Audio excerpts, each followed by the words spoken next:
राजस्थान में चुनाव के टिकट की घोषणा होते ही भाजपा में काफ़ी ही ज़्यादा गुटबाजी चालू हो गई है और कई ऐसे लोग नाराज़ हो गए हैं। खास करके वसुंधरा राज खेमा के लोग काफ़ी नाराज़ हैं और उसमें से कई नेता निर्दलीय चुनाव लड़ने के लिए बिल्कुल ही मन बना चुके हैं।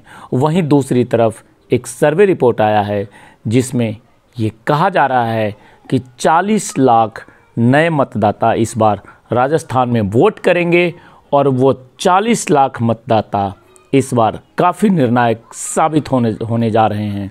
लेकिन चलिए पहले मैं आपको नाराज़ खेमा की बात करता हूं। तो वीडियो की शुरुआत करते हैं और अगर आप चैनल पर नए हैं तो चैनल को सब्सक्राइब कर लीजिए। बीजेपी की पहली लिस्ट आने के बाद खास करके वसुंधरा राज का जो खेमा है वो काफ़ी नाराज़ हो गया और वहीं मैं बता दूं कि कई नेता चुनाव लड़ने के लिए बिल्कुल ही कमर कस चुके हैं, जिनमें भाजपा विधायक नरपत सिंह राव जी, राजपाल सिंह शेखावत सहित पार्टी के कई अन्य नेताओं ने क्रमशः विद्याधर नगर और झोटवाड़ा विधानसभा क्षेत्रों से पार्टी द्वारा टिकट नहीं दिए जाने पर नाराज़गी व्यक्त की है। पार्टी ने उनकी जगह विद्याधर नगर से दिया कुमारी को और झोटवाड़ा से राज्यवर्धन सिंह राठौर को टिकट दे दिया है, जिसके कारण से खासी नाराज़गी फैली हुई है। राजस्थान में जब पहली सूची जब आई उसके बाद से ही वसुंधरा राजे के करीबी माने जाने वाले कई भाजपा नेताओं के सुर बदल गए। भरतपुर के नगर विधानसभा क्षेत्र से भाजपा नेता अनीता सिंह गुर्जर ने क्षेत्र से टिकट नहीं दिए जाने से नाराज़ होकर निर्दलीय चुनाव लड़ने का फैसला कर लिया है और राज्य के करीबी माने जाने वाले भवानी सिंह राजावत ने भी घोषणा की है कि वे आगामी चुनाव निर्दलीय लड़ेंगे। उन्होंने यह भी दावा किया कि वह किसी भी पार्टी में शामिल हो जाएंगे जो उन्हें मंच देने के लिए तैयार है, यानी कि जो उन्हें टिकट देने के लिए तैयार है। विद्रोही नेता अनीता सिंह गुर्जर ने कहा, मैंने अपना पूरा जीवन इस पार्टी को दिया है, मेरे साथ धोखा हुआ है, मेरे लोग चाहते हैं कि मैं चुनाव लड़ूं, मैं चुनाव लड़ूंगी। पार्टी ने खुद को मुझसे दूर करने का फैसला किया है, लेकिन मैं क्षेत्र की जनता की सम्मान करती हूं और क्षेत्र की जनता का ये आदेश है कि मुझे चुनाव लड़ना चाहिए। वहीं दूसरी तरफ बागी नेता भवानी सिंह राजावत ने कहा, मैं आगामी चुनाव लड़ूंगा, मैं किसी भी पार्टी में शामिल होने को तैयार हूं जो मुझे मंच देना चाहती है, जो पार्टी मुझे टिकट देना चाहती है।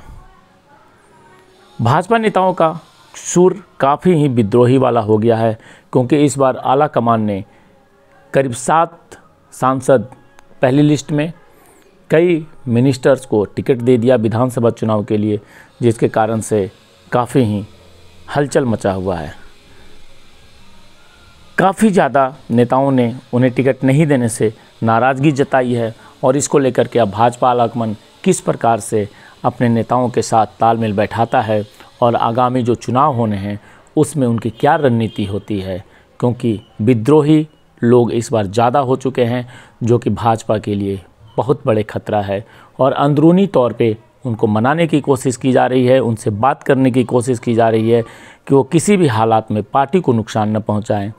अब वहीं दूसरी तरफ मैं बात कर रहा हूं, राजस्थान में जो इस बार 40 लाख नए मतदाता जो कि 139 विधानसभा सीटों पर कई प्रमुख नेताओं का भविष्य बना सकते हैं या बिगाड़ सकते हैं।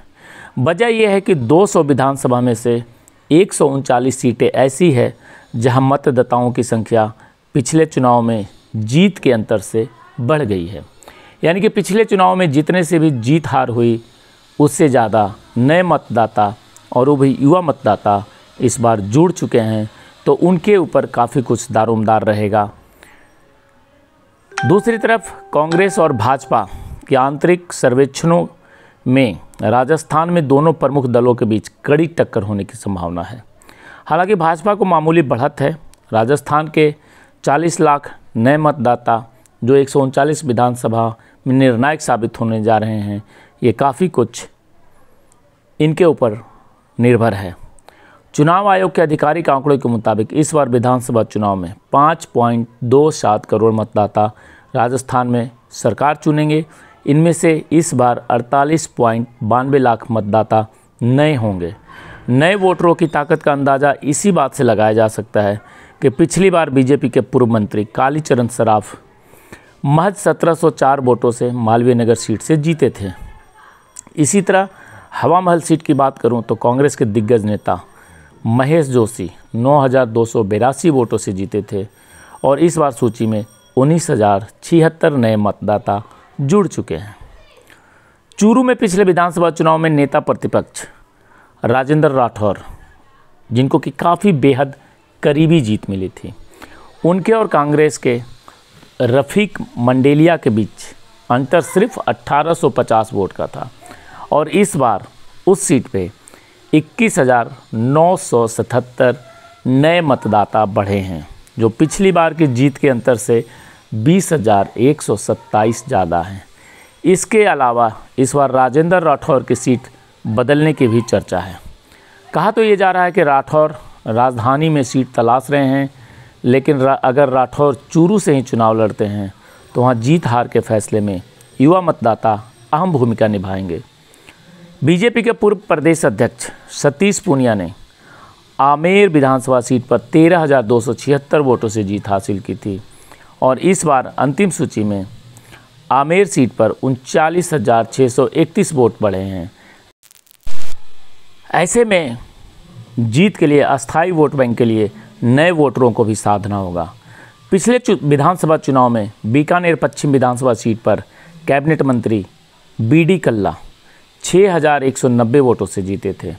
अब इस बार अंतिम मतदाता सूची में बीकानेर पश्चिम विधानसभा सीट पर 28,213 वोट बढ़ गए हैं। यह पिछली जीत के अंतर से 22,023 वोट ज़्यादा है और बीकानेर पश्चिम सीट पर ये वोटर किंग मेकर साबित हो सकते हैं।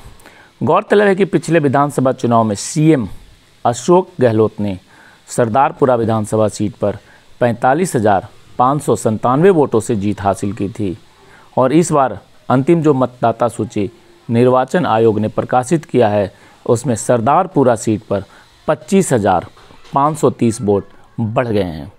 यानी कि ओवरऑल ये कहने का सारांश है कि जो युवा मतदाता इस बार नए बढ़े हैं, करीब 40 लाख राजस्थान में, पूरे राजस्थान में, उनका वोट काफ़ी ही निर्णायक साबित होने जा रहा है। कई जो सीटें मैंने नाम लिया, इन सारी सीटों पे इतने ज़्यादा युवा वोटर, नए वोटर जुड़े हैं कि उनका वोट अगर किसी एक के तरफ चला गया तो वो व्यक्ति जीत सकता है।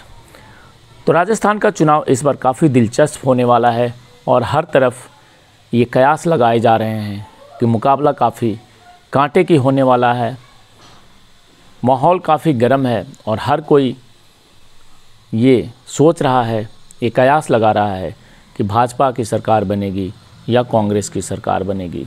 लेकिन अभी जैसे जैसे चुनाव प्रचार आगे बढ़ेगा, हर दल अपने तरीके से इसमें दमखम लगाने की जुगत लगा चुके हैं और पूरी ही ताकत के साथ राजस्थान चुनाव में इस बार सभी पार्टियां कूद रही हैं।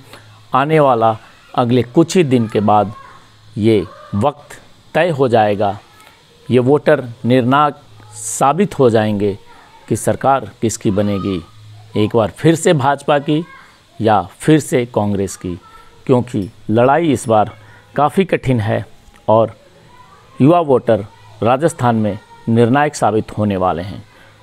अगर आप चैनल पर नए हैं तो चैनल को सब्सक्राइब कर लीजिए, आपको लगातार राजस्थान की खबरें मिलती रहेगी। जय हिंद, जय भारत।